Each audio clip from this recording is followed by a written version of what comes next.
Buenas tardes, amigas, amigos. El día de hoy les voy a platicar un poco del contexto de la vida de Guillén de Lampart aquí en la Nueva España.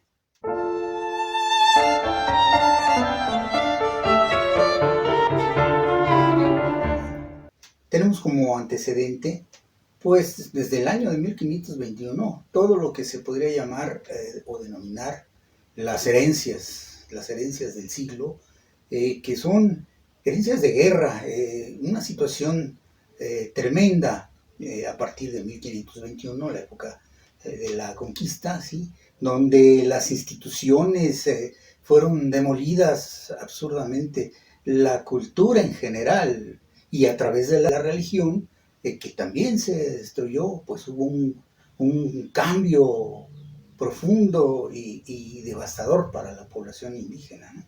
Entonces, pues como parte de ese legado del siglo XVI, tenemos que la reconstrucción que significó pues toda la serie de cambios, sojuzgamiento, la implantación de la Inquisición. Recordemos que en 1570 fue cuando se impuso esta situación de la Inquisición. Entonces venimos llevando o trayendo de ese pasado siglo XVI a siglo XVII una serie de circunstancias que agravan el ver este siglo de una manera más tranquila. De hecho, yo establezco como una situación de eclosión, o sea, de nacimiento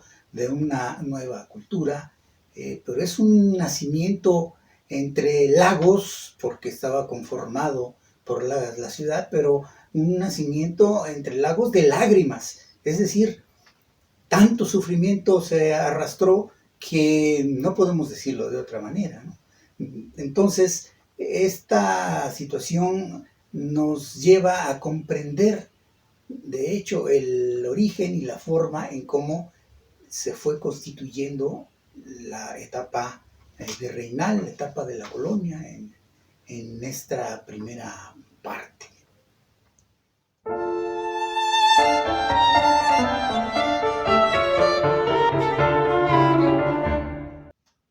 Bueno, una de las principales pues, circunstancias o características del siglo, nos ha llegado una serie de leyendas que nos van llevando de alguna manera a visualizar la forma de vida y los pensamientos de la gente del siglo XVII. Tenemos, por ejemplo, las leyendas de gente que fue en su momento relevante, ¿no? Tenemos la monja alférez, tenemos al Martín Garatuza, que por cierto, esto de Garatuza deviene en la actualidad a engatusar, porque era un ladrón y mentiroso.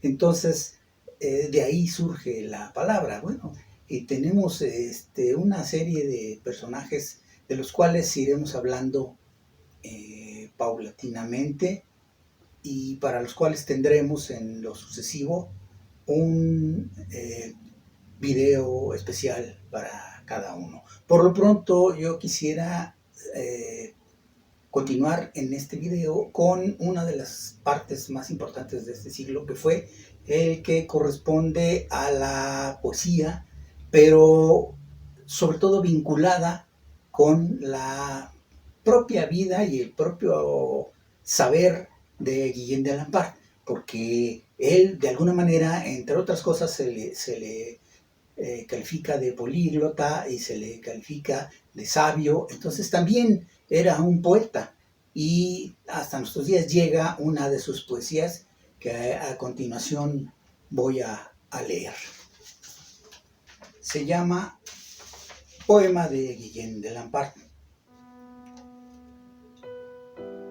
En hombros del éolo presuroso, la fama salga con mejor bocina, y anuncia al mundo aquel blasón dichoso que ya logró por la virtud divina el mexicano tribunal famoso, con tanta luz en adelante atina las cumbres intrincadas donde mora aquella luz a quien el sol adora. Su vuelo eterno a la mayor altura, oh sacro solio, ya su luz levanta y tanto alumbra aquesta antorcha pura que ya la misma claridad espanta, cegándose la bella sinosura con esta llama celestial y santa, pues átropos no pueden con su brío eternamente ni apagarla Clio. Bien, esa es una de las poesías que llega hasta nuestra época y que tiene que ver con que la hizo pues ya al final de su etapa en la cárcel, ya pues prácticamente condenado y en espera de la ejecución de su sentencia. Entonces, pues las circunstancias lo llevan a desarrollar este poema. Seguramente tiene más, habrá que estudiarlo con más detenimiento. Quisiera hacer en esta poesía, hacer una precisión a ciertas palabras que quizá no se entiendan, ¿sí? Por ejemplo, habla de solio. El solio era una silla papal, ¿sí? Muy ostentosa.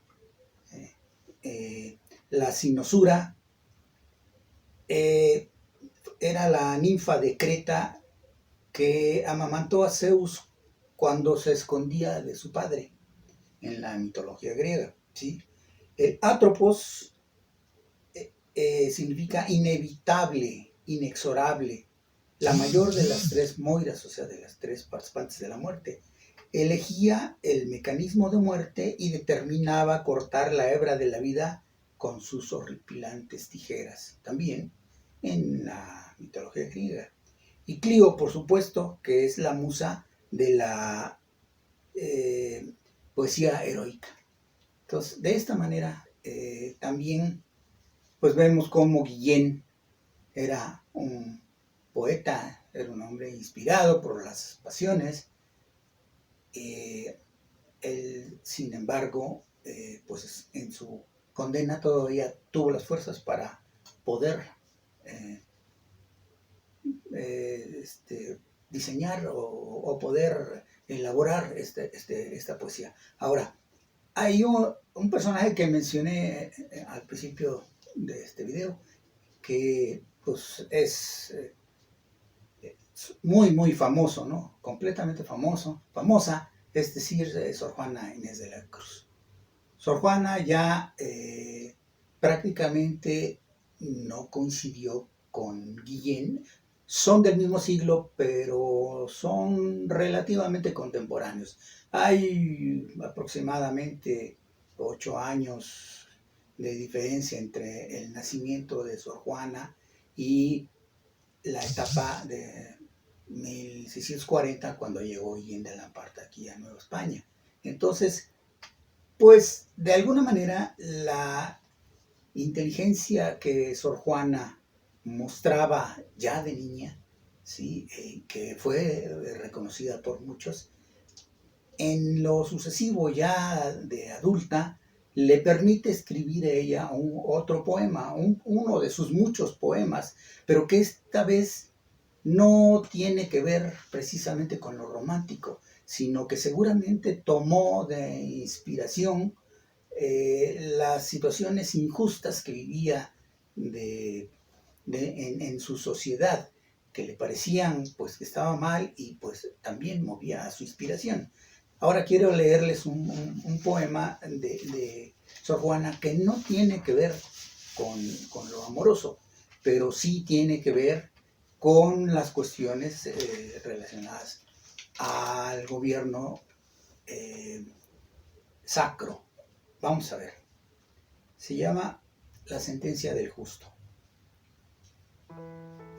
Firma Pilatos la que juzga ajena, sentencia y es la suya. Oh caso fuerte, ¿quién creerá que firmando ajena muerte, el mismo juez en ella se condena? La ambición de sí tanto le enajena, que con el vil temor ciego no advierte, que carga sobre sí la infausta suerte, quien al justo sentencia, a injusto pena. Jueces del mundo, detened la mano, aún no firméis, mirad si son violencias las que os pueden mover de odio inhumano. Examinad primero las conciencias, mirad, no haga el juez recto y soberano que en la ajena firméis vuestras sentencias. Como ven, este es un poema que nada tiene que ver con lo romántico, con lo amoroso. Sin embargo, está diciendo cuál es su postura en relación a las circunstancias legales que predominaban en esa época.